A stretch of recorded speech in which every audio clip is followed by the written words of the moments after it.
Good morning, PT on Ice Daily Show. Happy Thursday morning. Hope your Thursday is off to a great start so far.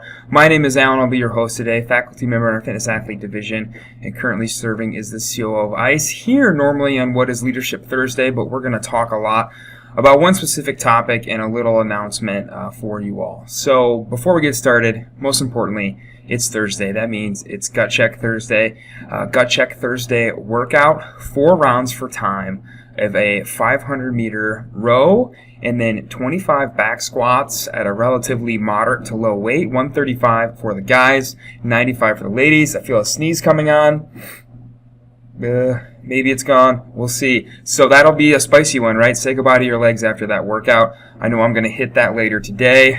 Today's class workout is running and rowing, some intervals that I'm going to do here in a little bit.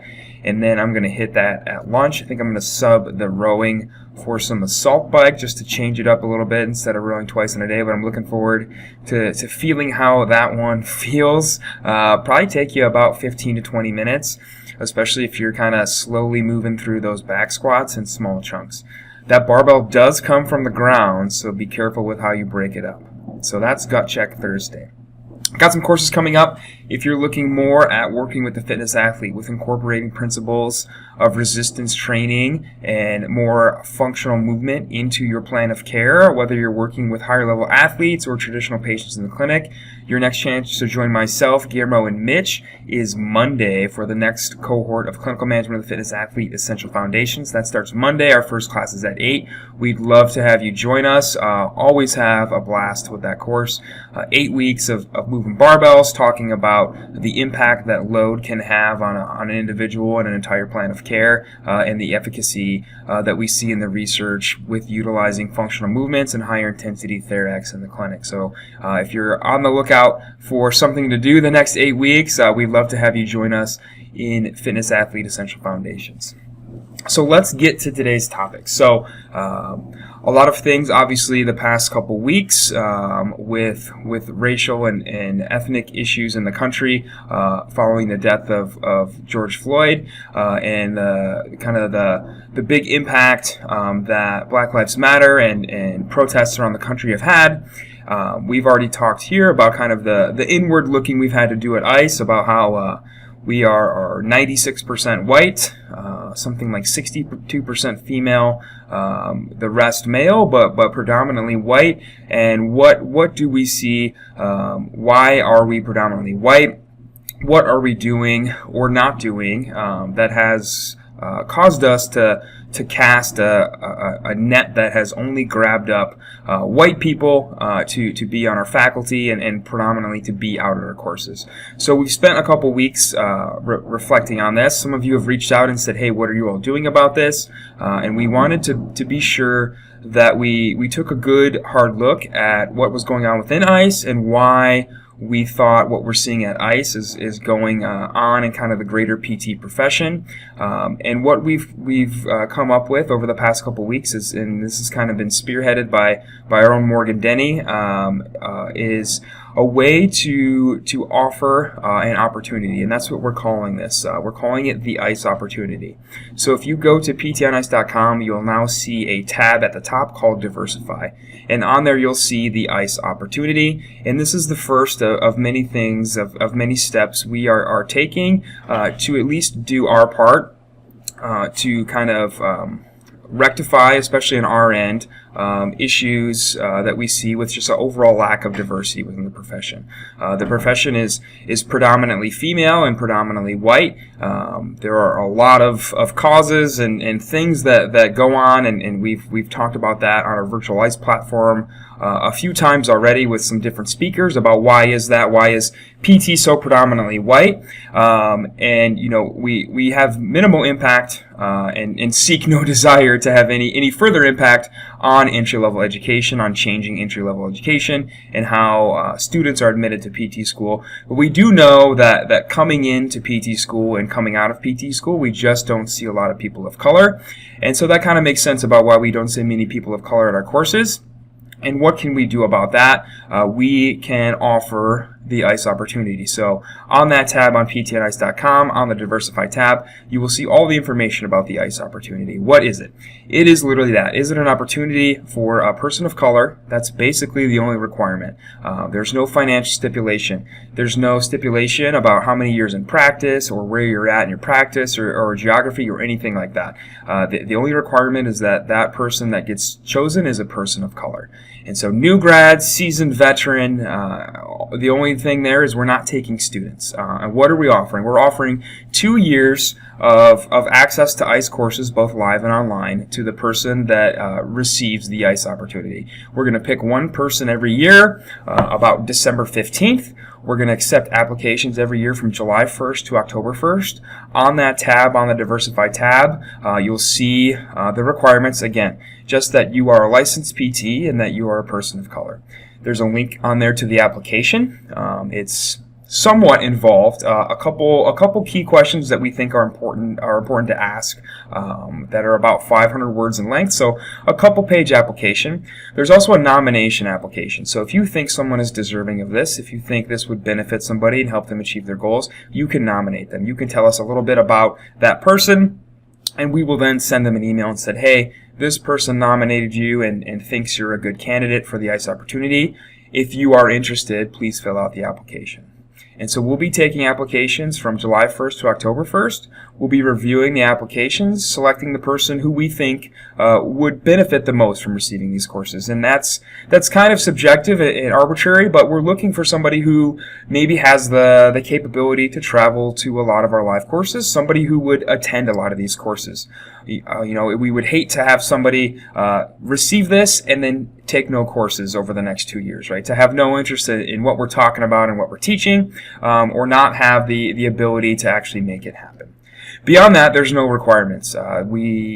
We aren't going to say you need to take so many courses, you need to take these courses, we think these are the courses you need to take.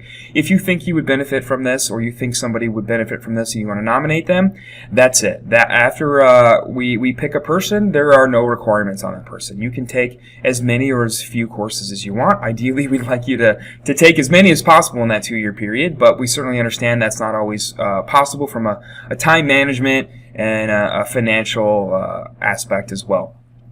So as few or many courses, there's no back-end requirement.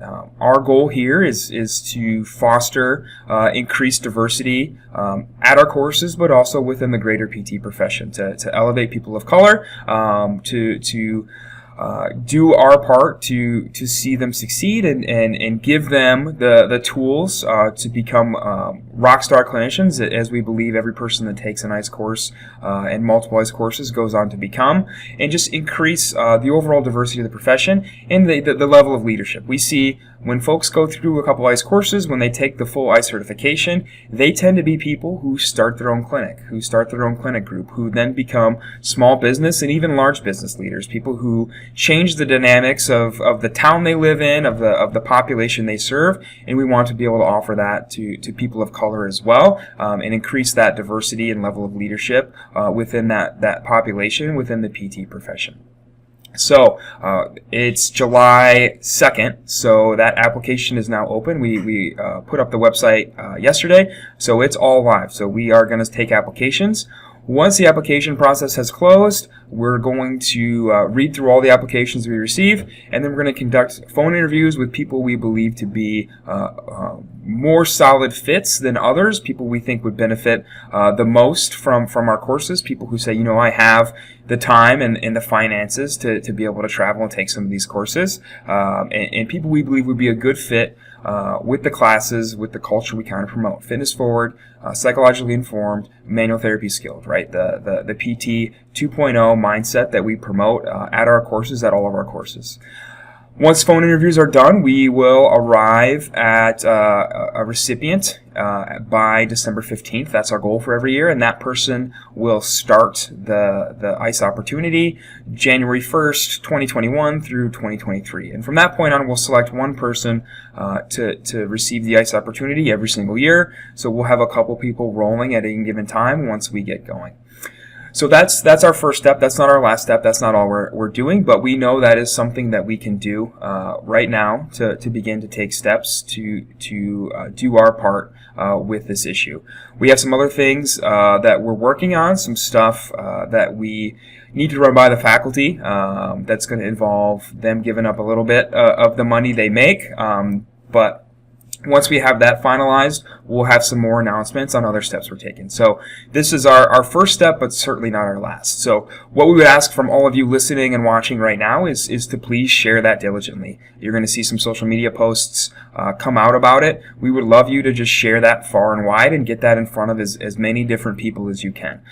If you know somebody who is a person of color and is not a student, then please nominate them yourselves. All you need to do is tell us why you think they'd be a good fit and give us their name and email, and we'll contact them and ask them to fill out an application. So we're excited for this. It's been a couple weeks in the making, but we wanted to make sure that we do it right, and we kind of have everything in place to make this successful. We would hate to launch something and have it be a dud. We want to make sure this is an enduring, sustainable thing that we can offer, again, year over year from now until forever. So we wanted to make sure that we had all of our ducks in a row and we're able to do this. But we're excited for this. Again, not the last step. We have some more we're hoping to announce over the next couple weeks and months, but this is where we're starting for now. So we thank you all for your patience. We know a lot of you have reached out and asked what we're doing. On the individual level, the faculty have been doing a lot. You've probably seen in Hump Day Hustling, we're talking a lot more now. We're committed to talk about it every single week in Hump Day Hustling, to talk about racial and diversity issues and just kind of issues of inclusion in general. You've seen kind of our social media posting change about that as well. So those are some minor steps we've already taken, but this is the big first one. So we're excited for this. Again, all we ask from you all is just to share it as far and wide as you possibly can. Get it in front of as many different people as possible, folks who maybe don't follow ICE, don't know anything about ICE, and get it in front of them so that they can apply and have a chance and put their hat in the ring to be the recipient of the ICE opportunity. So we're super excited for this. We thank you all for all of your support and any sharing you can do with this. Send it out to coworkers, even folks who may not be on social media. Blast that link out. I don't know, print it out. Do people still print stuff physically? Print it out and post it on the bulletin board at work or whatever, and just share it far and wide. So we're excited. I hope you all can get this in front of somebody who would be a good recipient, and we'll jump on here again in the future with more steps that we are taking to promote inclusion within the PT profession. So thank you all. I hope you have a great Thursday. Really sorry about how your legs are about to feel after gut check. If I did it right, you might have trouble walking tomorrow and into 4th of July weekend, but hopefully you've got some time off work and you can sit by the lake or something like that and let your legs recover. So hope you have a great Thursday. Hope you have a wonderful 4th of July. Get to spend some time with your family and friends, and we'll see you all next time. Bye, everybody.